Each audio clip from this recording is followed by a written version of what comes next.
مثل الربا والشجر فتهدي الضياء لها يا قمر أتعشقها أم رثيت لحالي فجئت تشاركني في السماء.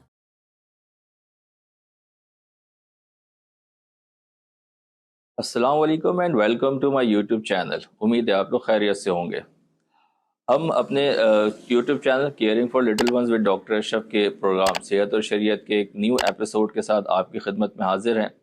تھمبنیل سے آپ نے ہمارا موضوع دیکھ ہی لیا ہوگا. ایک انتہائی اہم موضوع اور WHO کی رپورٹ کے مطابق تقریباً ہر 127 میں سے ایک شخصیت ایسی ہے جو اس بیماری میں مبتلا ہوتی ہے. جی ہاں، میں بات کر رہا ہوں آٹزم کی یا آٹزم اسپیکٹرم ڈس آرڈر کی.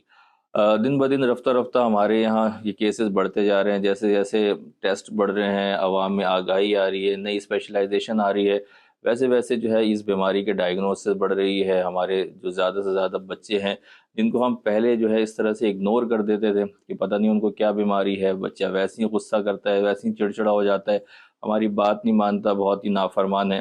لیکن جیسے جیسے علم میں اضافہ ہوتا جا رہا ہے تو ہمیں پتہ چل رہا ہے کہ بھائی بچہ نافرمان نہیں ہے بلکہ وہ اس بیماری کا شکار ہے جسے کہتے ہیں آٹزم اسپیکٹرم ڈس آرڈر.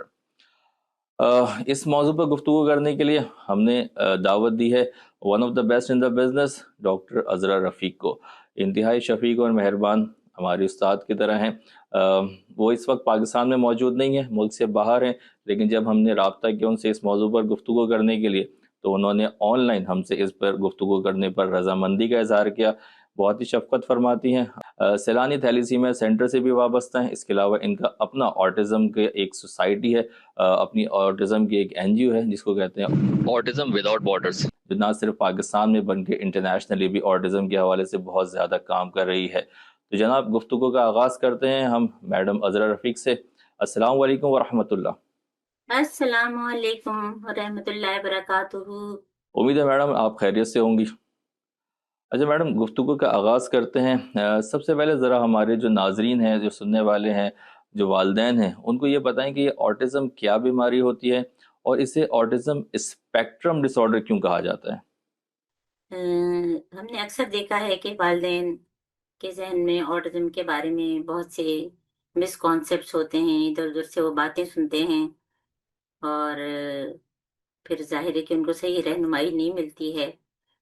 تو اسی لیے ہم نے آج یہ پروگرام رکھا ہے تاکہ ہم بہت ہی عام سوالات جو والدین کے ذہن میں ہوتے ہیں ان کا ہم جواب دیں ہیں. اور اس کو ہم شروع کرتے ہیں. بسم اللہ الرحمن الرحیم. اس میں پہلے تو یہ کہ والدین کا سوال ہوتا ہے کہ آٹزم اسپیکٹرم ڈس آرڈر ہے کیا؟ آٹزم اسپیکٹرم ڈس آرڈر جو ہے اس میں جیسے 3 ورڈس ہیں، ایک آٹزم، ایک اسپیکٹرم اور ایک ڈس آرڈر.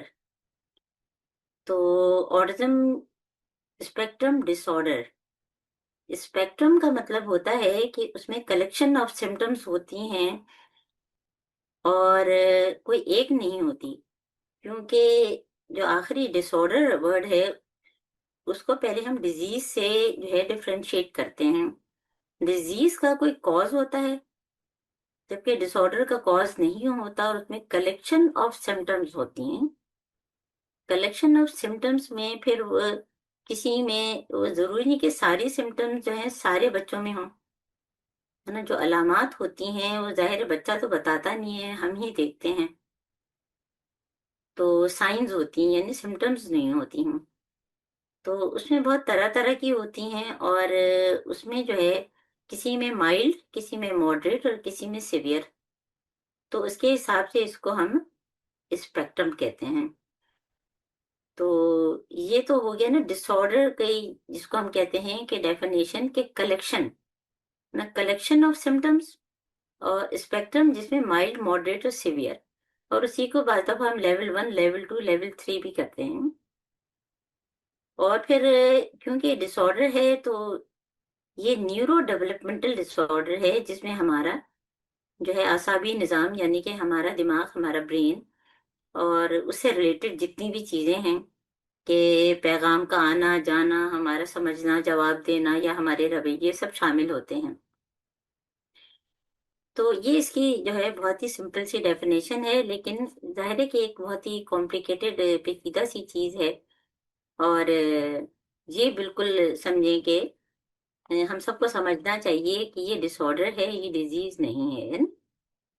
اچھا میڈم، یہ فرمائیں کہ یہ کتنا زیادہ عام ہے مطلب پاکستان کے اندر؟ آلدو ہمارے علم میں ہے کہ پاکستان میں اتنی زیادہ ریسرچ نہیں ہوئی آٹزم کے اوپر، اور شاید کوئی اس طرح کا ڈیٹا اویلیبل نہیں ہے پاکستان میں، پھر بھی کیا آپ تھوڑا سا بتا سکتی ہیں کہ پاکستان میں یہ ڈیزیز کتنی زیادہ کامن ہے؟ اس میں اگر ہم ورلڈ کی فگر دیکھیں کہ دنیا بھر میں یہ کتنا ہے، تو دنیا بھر کا ہم دیکھیں تو سینٹر فار ڈیزیز کنٹرول کی اسٹیٹس یہ ہیں کہ پچھلے 10 سال میں یہ آلموسٹ ڈبل ہو گیا ہے، اور پچھلے سال تک یہ 1:36 تھا، اور اس سال جو ہے 1:31، یو ایس اے اور کینیڈا میں 1:31 ہوں۔ اور اگر ہم پاکستان کی شرح دیکھیں، پاکستان کی اسٹیٹس دیکھیں، تو پاکستان میں کیونکہ زیادہ تر اس طرح سے آرگنائزڈ کام نہیں ہوتا، اور پاکستان آٹزم سوسائٹی جو ہے اس کی کافی سالوں پہلے کی جو اسٹیٹس ہیں وہ 350,000، اور تقریباً 1.3% کہتے ہیں کہ کراچی میں اور لاہور میں 1.45% جو ہے وہ رفلی ہم کہہ سکتے ہیں نا۔ اچھا میڈم، یہ بتائیں کہ آٹزم اسپیکٹرم ڈس آرڈر کی علامات کیا ہوتی ہیں، اور والدین کو کون کون سے سمٹمز یا سائن دیکھ کر یہ ذرا جج کرنا چاہیے کہ یار میرا بچہ جو ہے وہ تھوڑا نارمل بچوں سے ہٹ کے، یا اس میں کچھ آٹزم کے سمٹم نظر آ رہے ہیں، اور کس عمر کے اندر یہ علامات عام طور پہ ظاہر ہونا شروع ہو جاتی ہیں؟ اس کی جو علامات ہوتی ہیں اس میں ہم دیکھیے 3 چیزیں بہت ہی اہم ہوتی ہیں۔ ایک تو یہ کہ جو ایموشنز ہوتے ہیں، ہے نا، جذبات، پھر کمیونیکیشن، وربل یا نان وربل کمیونیکیشن، اور پھر باڈی موومنٹس۔ وربل اور نان وربل کمیونیکیشن کا کیا مطلب ہے کہ کئی دفعہ دیکھیں جیسے ڈیف اینڈ ڈم ہوتے ہیں، حالانکہ وہ بول نہیں سکتے اور سن نہیں سکتے، لیکن وہ دوسروں لوگوں سے کنیکٹڈ رہتے ہیں، لیکن یہ بچے جو ہے اپنے میں مگن ہوتے ہیں اور سوشل انٹریکشن نہیں کرتے، ان کے دوست نہیں بنتے ہیں۔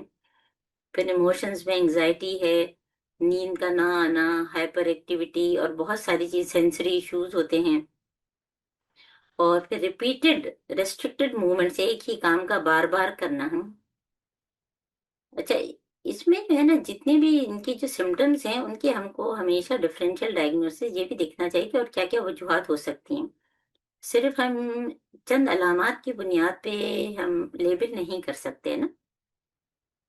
تو یہ جو ہے ہم کو بہرحال اتنا پتا ہونا چاہیے کہ defects in verbal and non verbal communication, emotions, اور ہماری باڈی موومنٹس اس میں جو ہوتی ہیں، یعنی کہ سوشل انٹریکشن نہیں ہوتا ان کا، اپنے آپ میں گم ہونا، دوست نہ بنانا، بار بار ایک ہی چیز بار بار کرنا۔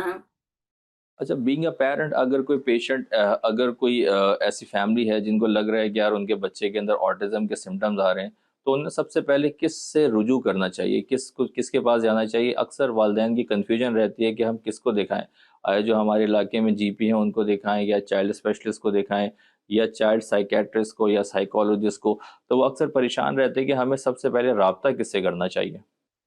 اب اس میں بات آ جاتی ہے کہ آئیڈیلی تو آپ کو اپنے ڈاکٹر کے ہی پاس جانا چاہیے ہے، اور ڈاکٹر ہی جو ہے وہ مین دیکھے گا کہ کیا علامات ہیں، اور زیادہ تر ڈاکٹرز کو پتا ہوتا ہے کہ کون کون سے ادارے آٹزم پہ کے ہیں، ان کے وہ اس طرف ریفر بھی کر سکتے ہیں، اور خود بھی بہت سے ڈاکٹرز بہت اس کی اچھی معلومات رکھتے ہیں تو خود بھی مینج کر سکتے ہیں۔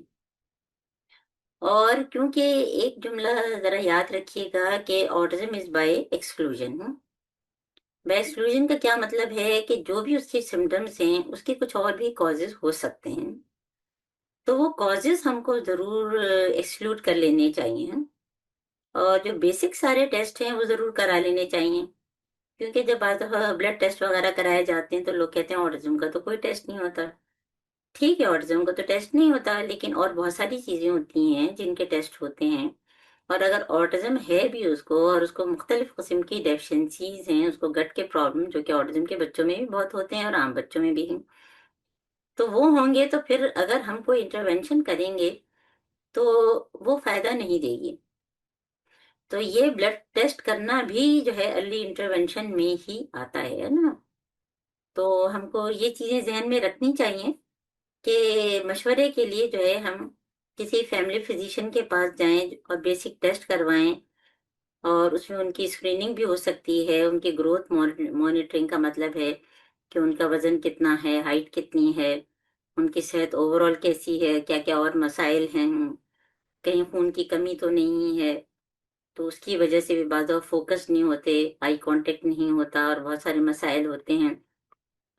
تو اور ویسے آئیڈیلی تو دیکھیں ایسا ہے کہ ڈیولپمنٹل پیڈیاٹیشین یا پیڈیاٹک نیورولوجسٹ یا پیڈیاٹک سائکیٹرسٹ ہیں، لیکن وہ ہمارے پاکستان میں اتنے کم ہیں، تو ظاہر ہے ان کے پاس بھی بہت عرصے کے بعد اپوائنٹمنٹ ملتا ہے.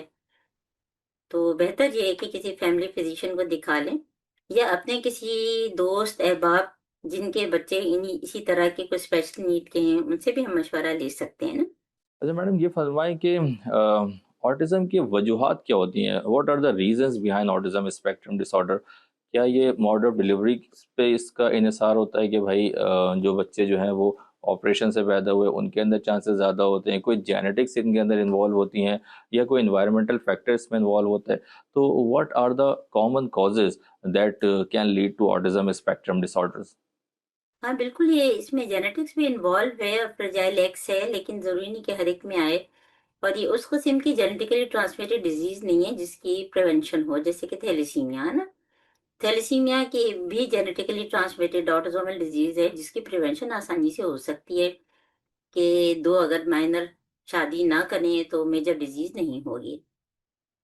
جبکہ اس میں کوئی ایسی چیز نہیں ہے، اور بعض دفعہ جو ہے وہ ٹیسٹ کرانے میں کچھ بھی نہیں نکلتا ہے. تو بے شک وہ بھی ایک فیکٹر ضرور ہے، اور ہو سکتا ہے وقت کے ساتھ ہم کو اور بھی بہت ساری چیزیں اس میں پتہ چلتی رہیں، کیونکہ ہر چیز میں شروع میں بعد ہم کچھ اور سمجھ رہے ہوتے ہیں، اور وقت کے ساتھ جو ہے اور بہت ساری چیزیں ڈسکور ہوتی رہتی ہیں نا. تو اب اس میں ہم دیکھتے ہیں کہ جینیٹک کے علاوہ اور کیا ہے. تو انوائرمنٹل ٹاکسنس ہے نا، انوائرمنٹل ٹاکسنس جو ہیں، پولوشن، پھر انفیکشن مدر میں، پریگننٹ مدر میں، پھر پریگننٹ مدر کی جو ڈیفیشنسیز ہوتی ہیں جیسے وائٹامن ڈی ڈیفیشنسی اسپیشلی ہیں، اس کی وجہ سے جو ہے وہ میل چائلڈ جو ہے وہ آٹزم کا ہو سکتا ہے. تو یہ ہیں فیکٹرز. پھر انوائرمنٹل ہو گیا، جینیٹک ہو گیا، پھر ڈائٹری، پھر سگریٹ اسموکنگ، اگر الکوہل اس طرح کی اگر مدرس یوز کر رہی ہیں، جو کہ ہمارے ملک پاکستان میں تو اتنا نہیں ہے لیکن باہر کے ملکوں میں تو یہ بھی چیزیں ہیں. تو اس میں جو ہے وہ ہم یہ ساری چیزیں ہمارے ذہن میں ہونی چاہیے. اور کہتے ہیں کہ ہیلدی چلڈرن ہیلدی نیشن، لیکن ہیلدی چلڈرن کے پیچھے جو ہے وہ ہیلدی مدرس بھی، یعنی کہ ان کا بھی بہت ہم کو فکر کرنی چاہیے نا.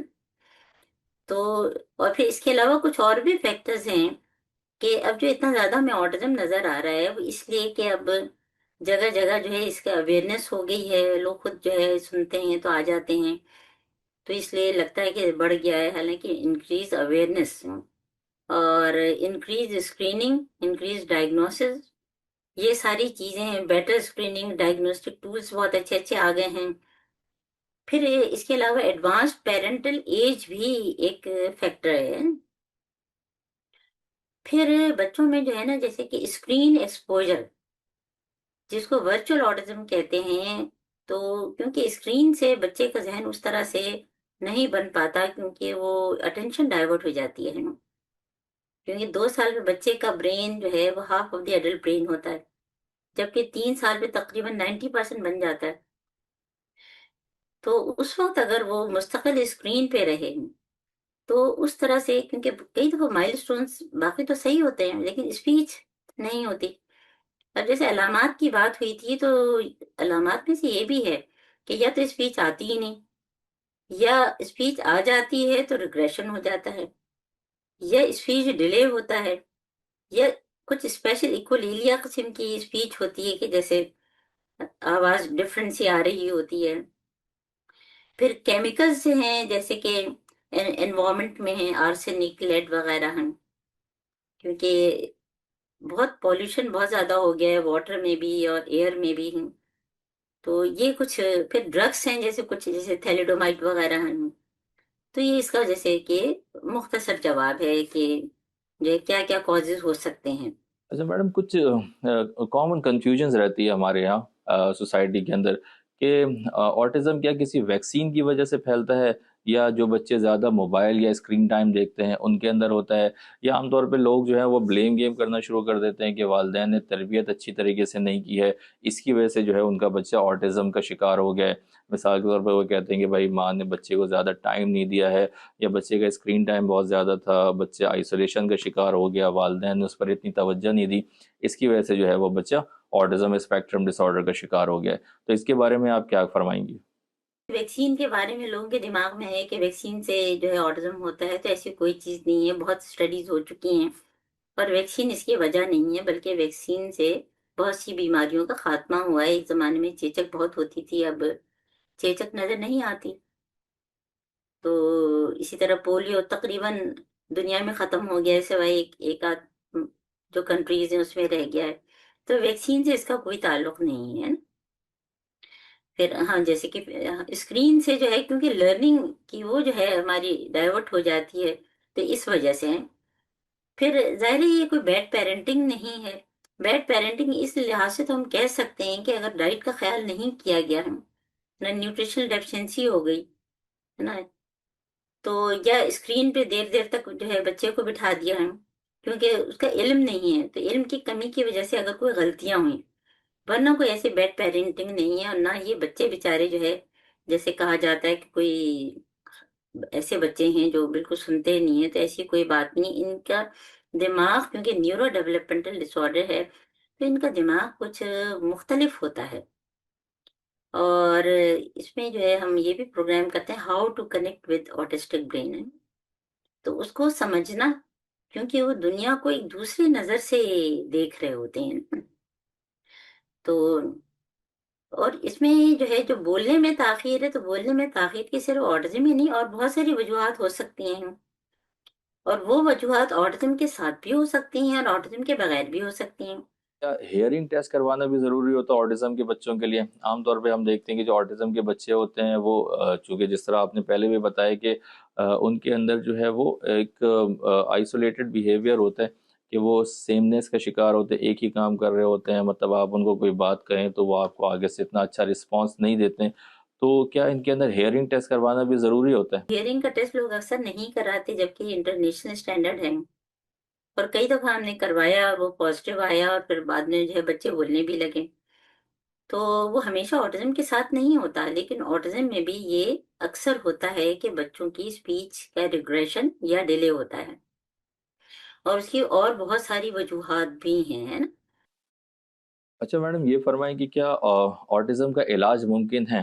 اور ہم دیکھتے ہیں کہ آٹزم کے اندر الگ الگ تھیراپیز کرائی جاتی ہیں، جیسے اسپیچ تھیراپی ہے یا آکوپیشنل تھیراپیز ہیں، تو اس کی کیا نیڈ ہوتی ہیں اور اس کا کیا امپیکٹ ہوتا ہے بچے کی جو سائیکالوجی کے اندر یا بچے کی صحت پہ؟ کیا اس سے آٹزم پہ کوئی فرق پڑتا ہے، اس میں کوئی بہتری آتی ہے؟ دیکھیے علاج جو ہے وہ ڈیزیز کا ہوتا ہے. جیسے ٹائیفائڈ کی وجہ ہم کو پتا ہے تو ہم ٹائیفائڈ کا علاج کر سکتے ہیں، ہے نا. ہم پیچھے پڑ کے کریں گے کہ ہاں بھی یہ تم کرو. ٹی بی کا علاج ہم کو پتا ہے، اس کی وجہ پتا ہے تو وہ ہم کروا لیتے ہیں.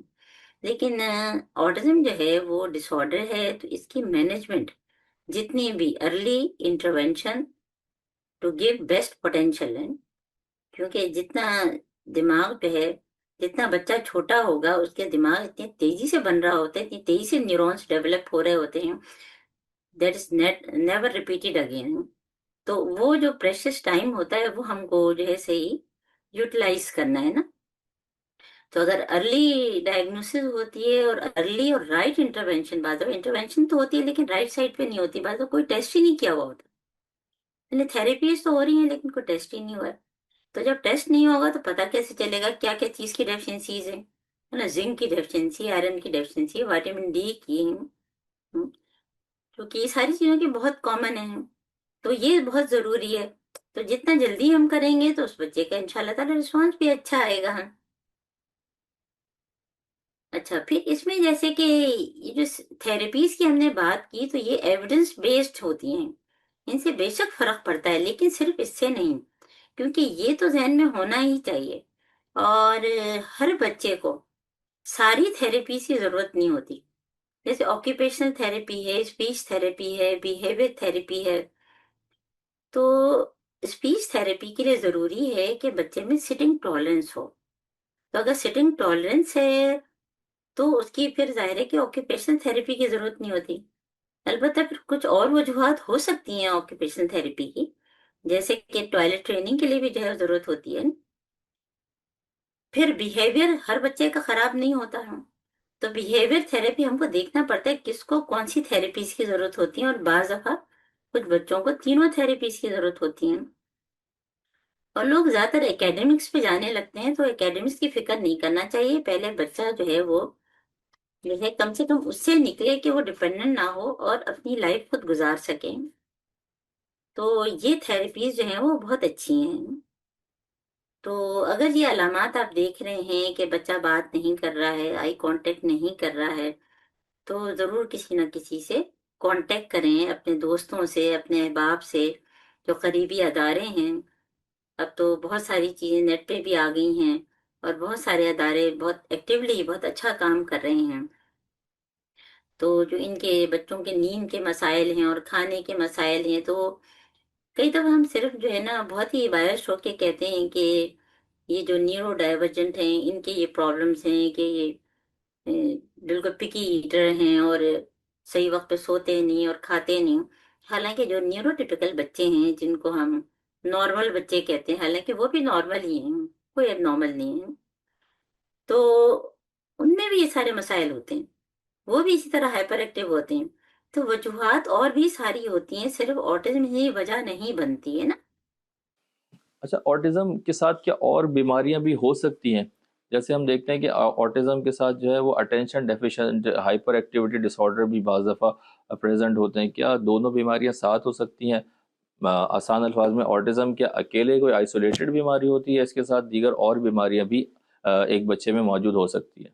یہ اسپیسیفک چیزیں جو کہ ہر بچے میں نہیں ہوتی، اور اس کے حساب سے ہم کو جو بھی ای جی کرانا پڑے، MRI کرانا پڑے، یا بچہ اگر جس وقت پیدا ہوا تھا ہائپوکسیا ہوا تھا، اس کو صحیح وقت پہ رویا نہیں تھا، یا بہت عرصے تک اس کو جانڈس رہا ہے، اس کے دوسرے مائل سٹونز پہ ڈیلیڈ ہیں، جس کو پھر GDD کہتے ہیں، گلوبل ڈیولپمنٹل ڈس آرڈر ہیں. تو وہ وجہ پھر کچھ اور بنتی ہے. اور زیادہ تر یہ ہوتا ہے کہ سب کو ایک ہی اس میں جو ہے وہ ڈیل کیا جا رہا ہوتا ہے، اور اتنے سارے جو گروپس بنے ہوئے ہیں اس میں اکثر ڈائگنوسس تک نہیں ہوتی، اور لوگ ان چیزوں کو تھوڑا سا مکس اپ کر دیتے ہیں.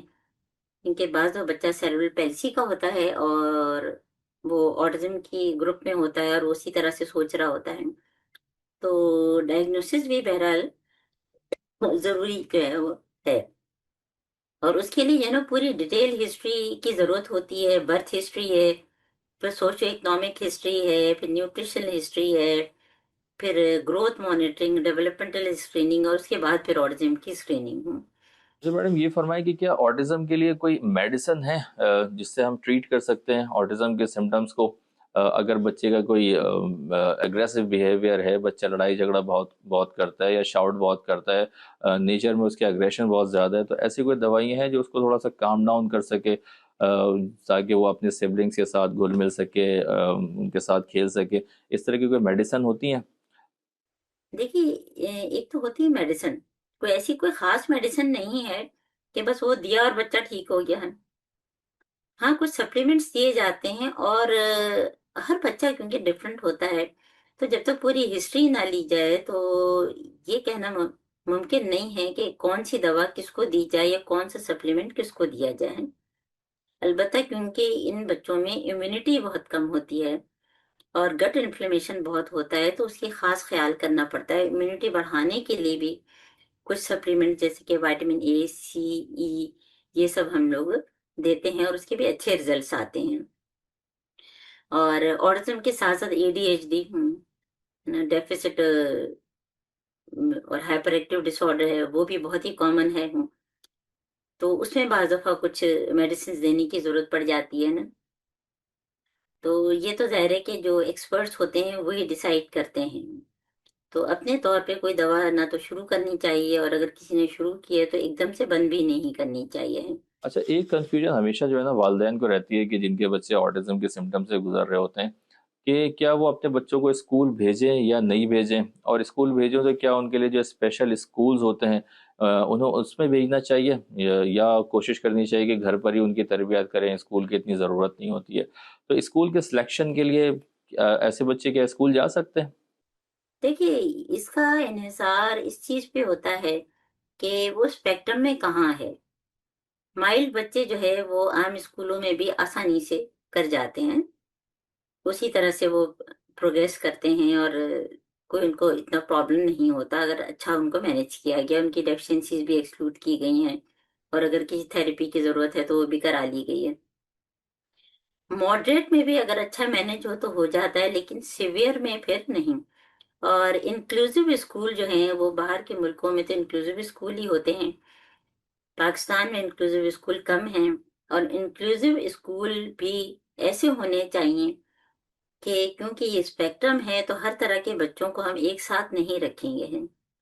خدا کی بستی میں ایک بہت ہی اچھا ادارہ کھلا ہے AUN، اور وہاں ہم نے خود اپنی آنکھ سے دیکھا کہ وہ لوگ بہت ہی کلاسیفائی کرتے ہیں کہ جو زیادہ ہائپر ایکٹیو ہیں، جن میں سیلف انجرنگ بیہیویئر بھی ہے اور دوسرے پرابلمس ہیں، تو ان کو وہ الگ اس میں رکھتے ہیں، اور جتنی جو کیٹیگری وہ پوری بنا کے اس کے حساب سے مینیج کرتے ہیں۔ تو بعض اسکولوں میں اس کا جو ہے وہ خیال نہیں کیا جاتا، تو پھر جو بچے تھوڑا سا بہتر ہو رہے ہوتے ہیں ان کی بھی پھر ریگریشن ہو جاتی ہے۔ اچھا، یہ بتائیں کہ آٹزم کیا کیوریبل ہے؟ مطلب اس کا علاج ممکن ہے؟ آپ نے پہلے بھی ارشاد فرمایا اس کے بارے میں الگ الگ تھراپیز ہوتی ہیں، تو کیا ایسے بچے بڑے ہو کے نارمل زندگی گزار سکتے ہیں؟ آپ کے پاس کوئی ایسی اگزامپل ہے جو آپ دے سکیں کہ بھائی یہ اس طرح کے بچے تھے اور آپ کے پاس آئیں اور آپ کی آرگنائزیشن نے اس کو ٹریٹ کیا یا آپ نے اس کو ٹریٹ کیا اور وہ بچے جو ہے نارمل ہو کر ایک عام زندگی، جس طرح ایک عام انسان زندگی گزارتا ہے اس طرح کی وہ زندگی گزارنے لگے؟ بے شک، بے شک، کیونکہ اس میں یہ اسپیکٹرم ہے، اور اس میں جو ہے بہت سے بچے، بلکہ تقریباً میرا خیال ہے کہ مور دین 10 تو آپ آسانی سے نکال سکتے ہیں کہ جو آٹزم کے تھے اور جن کی زندگی بہترین گزری، اور دیکھنا پڑتا ہے کہ کس میں کیا صلاحیت ہے۔ کچھ جیسے کہ ایکٹر بنے، کچھ جو ہے وہ سائنس میں چلے گئے، کچھ ایگریکلچر میں چلے گئے، اور ان کی بہت انہوں نے اپنی بہترین زندگی گزاری ہے۔ خود ہمارے پاس ایک بچہ فائق آتا ہے جو کہ اس نے او لیول کیا، اور اس کی پھر اس نے باقاعدہ جو ہے بہت ساری چیزیں کی، اور اس کی شادی بھی ہو گئی ہے، جبکہ اس سیربرل پیلسی بھی ہے اور آٹسٹک چائلڈ بھی ہے۔ ان کے پیرنٹس نے بھی کافی ظاہر ہے کہ لگے رہے اس کے ساتھ ہیں۔ تو اب یہ جو والدین جو ہیں، اصل میں پیرنٹس ادھر ادھر سے جو باتیں سنتے ہیں نا، تو اس سے پھر بعض دفعہ وہ بہت ہی ڈسہارٹڈ بھی ہو جاتے ہیں، اور بعض دفعہ زیادہ امیدیں بھی لگاتے ہیں کہ بھئی وہ اسٹیم سیل تھراپی آ گئی یا فلاں چیز آ گئی، تو اس کے پیچھے ایک دم بھاگنے لگتے ہیں۔ تو دیکھیے، بیسک تو ٹیسٹ کرانے، اور پھر کچھ ایڈوانس قسم کے ٹیسٹ بھی اب آ گئے ہیں کہ آرگینک ایسے ٹیسٹ جو کہ بہت مہنگا ہوتا ہے، اور وہ امریکہ سے جو ہے وہ کیلیفورنیا سے موزیک لیب سے ہم لوگ کرواتے ہیں، لیکن اس پہ تو ہم بعد میں جاتے ہیں کیونکہ وہ پورا میٹابولک ڈس آرڈرس کو ایکسکلوڈ کرتا ہے کہ کیا چیز ہماری باڈی میں ایکسیس ہے اور کیا کم ہے، اور اس کے حساب سے ہمیں کون سی ڈائٹ لینی چاہیے اور کون سا سپلیمنٹ لینا چاہیے۔ تو ہم سب کو جو اس چیز میں بہت ہی خیال کرنا چاہیے کہ ہم لوگ فالتو چیزوں پہ، جنک فوڈ پہ اور اتنا خرچہ کرتے ہیں، تو ہمیں جو ہے رائٹ سائڈ پہ اگر ہم اپنے خرچہ کریں جہاں پہ ہیلتھ کے اوپر، جہاں بچے کو فائدہ ہو۔ لوگ ایک ٹیسٹ کرانے میں بہت ہی وہ ہوتے ہیں، حالانکہ جنک فوڈ پہ اتنا اتنا اپنے بچوں کو دے رہے ہوتے ہیں وہ۔ تو یہ سب چیزیں ہم کو بہت ہی دیکھنی چاہیے، اور والدین کے لیے مجھے ایک مشورہ میں دوں گی کہ بالکل بنیادی چیزوں پہ فوکس کریں۔ ایک تو ہم دیکھیں، صفائی نصف ایمان ہے، تو نصف ایمان صرف ہمارے کپڑے نہیں ہیں بلکہ ہماری غذا اور ہمارا پانی بھی. تو پانی ہمارا ہمیشہ سیف ڈرنکنگ واٹر ہو، بوائل واٹر ہو، یعنی کہ اور غذا ہماری جنک فوڈ نہ ہو، گھر میں ہی بنائے. اور اس کو ہم کہتے ہیں کہ ڈی ٹاکس کرنا. تو ڈی ٹاکس کا ہم باقاعدہ ان کا پلان دیتے ہیں. اور ڈی ٹاکس کرنے میں کیا ہے کہ فالتو میں فیڈر جو بچے پی رہے ہیں وہ بند کیا جائے، بریسٹ فیڈنگ کو بہت زیادہ پروموٹ کیا جائے جس کے بہت زیادہ فائدے ہیں. اور بریسٹ فیڈنگ بچوں میں جو ہے باقاعدہ اسٹڈیز بتاتی ہیں کہ جو ایکسکلوسیو بریسٹ فیڈنگ جنہوں نے 6 منتھ تک کی تو ان میں آٹزم بہت ہی کم ہے. اس پہ بھی پورا ہم ایک پروگرام کر چکے ہیں. تو بریسٹ فیڈنگ کو زیادہ زیادہ پروموٹ کریں، فیڈر سے نہیں، کیونکہ اسے پھر مسل اس طرح سے ڈیولپ نہیں ہوتے ہیں اور اس کے الگ بہت سارے نقصانات، انہائیجینک چیز ہے. پھر پانی جیسے آپ کو بتایا کہ پکا ہو اور باہر چیزیں بالکل نہیں، پروسیسڈ فوڈ نہیں نا. پھر کئی دفعہ جو ہے ہم کو بچوں پہ کو گلوٹن فری، کیسین فری ڈائٹ پہ رکھنا ہوتا ہے کیونکہ اس سے انفلیمیشن زیادہ ہوتی ہے. یعنی کہ گلوٹن فری کا مطلب ہے کہ ویٹ نہیں، اور کیسین کا مطلب عام ڈیری ملک جو ہوتا ہے وہ نہیں. پھر اس کا ہم آلٹرنیٹ دیتے ہیں. پھر والدین کو ان چیزوں کا بھی اسکرین کا بہت زیادہ، کیونکہ according to American academy of pediatrics 0 to 2 years zero screen ہونی چاہیے. اور زیرو اسکرین کا مطلب ہے کہ دیکھیے جب ہم زیرو اسکرین کرتے ہیں تو ہم بچوں کو اپنے ساتھ لگاتے ہیں، ہم بچوں کو باہر لے جائیں گے. ان کی ہولسٹک اپروچ پوری رکھنی چاہیے کہ سن بھی ان کو ملنا چاہیے، ان کی ایکسرسائز بھی ہونی چاہیے، ماں باپ ان کو ٹائم دیں. تو اسکرین کی ضرورت نہیں ہوتی ہے، ورنہ اکثر بچوں کو کھانا کھلانے کے وقت ٹی وی پہ بٹھا دیا جاتا ہے یا کسی گیم میں لگا دیا جاتا ہے. تو وہ ساری چیزیں ہم کو بہت ذہن میں رکھنی چاہیے اور اس کے ذریعے ہم جو ہے ایک تو آٹزم لائک جو بیہیویئر ہوتے ہیں اس سے بھی بچ سکتے ہیں. اور اگر بچے کو آٹزم ہے تو بھی ہم سیویرٹی سے جو ہے وہ بچے کو بچا سکتے ہیں.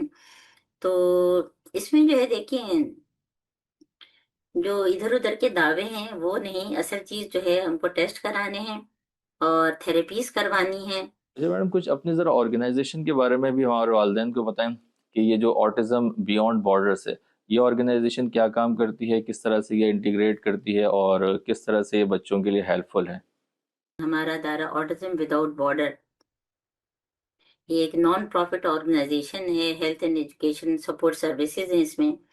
اور ہم 0 to 5 years تمام بچوں کی مفت اسکریننگ کرتے ہیں جس میں گروتھ مانیٹرنگ ہے، پھر ڈیولپمنٹل اسکریننگ ہے اور آٹزم کی اسکریننگ ہے، جو کہ ظاہر ہے کہ اس میں ڈیٹیل اسسمنٹ بھی شامل ہے. وہ بھی اگر لوگ پے نہیں کر سکتے تو جب ضرورت ہوتی ہے ڈیٹیل اسسمنٹ کے بھی ہم لوگ انتظام کروا دیتے ہیں. ہمارے ساتھ کلینکل سائیکالوجسٹ بھی ہیں. اور ہم لوگ جو ہے وہ ایک چیریٹی کلینک بھی چلا رہے ہیں جس میں جو ہے صرف 100 روپیز میں بہت ساری ان کو جو ہے وہ ان کا پورا ایگزامینیشن ہو جاتا ہے. کوئی اور بیماری ہو تو پتہ چل جاتا ہے. ٹیسٹ میں بھی جو ہے ہم لوگ ڈسکاؤنٹ وغیرہ دے دیتے ہیں. آخر میں میڈم، اگر آپ کوئی والدین کو پیغام دینا چاہیں آٹزم کے حوالے سے تو ضرور آپ ہمارے جو پیرنٹس ہیں، جو سننے والے ہیں، جو لوگ ہیں، ان کو اگر کوئی پیغام دیں تو بہت اچھا رہے گا. دیکھیے تمام والدین کے لیے جو ہے وہ جو پیغام میں دینا چاہ رہی ہوں کہ وہ بالکل پریشان نہ ہوں، کیونکہ اللہ تعالیٰ نے آپ کو چن لیا ہے. تو روزمرہ کا روٹین بنائیں، کیونکہ بچے روٹین میں خود کو محفوظ سمجھتے ہیں. اور واضح اور سادہ بات کریں.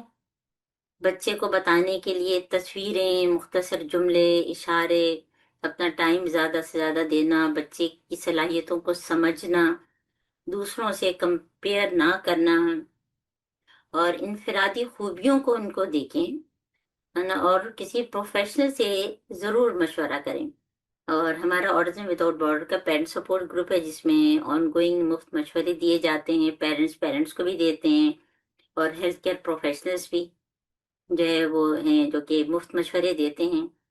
اور ایک بہت ضروری چیز ہے کیونکہ مائیں بہت اس میں لگی رہتی ہیں، حالانکہ بہت سے فادرس کو بھی ہم نے دیکھا ہے کہ بہت ٹائم دیتے ہیں. تو اپنی صحت کا خیال کریں، کیونکہ اگر آپ ہیلدی نہیں ہوں گی، مدرز ہیلدی نہیں ہوں گی تو پھر بچوں کا کیسے خیال کریں گے نا.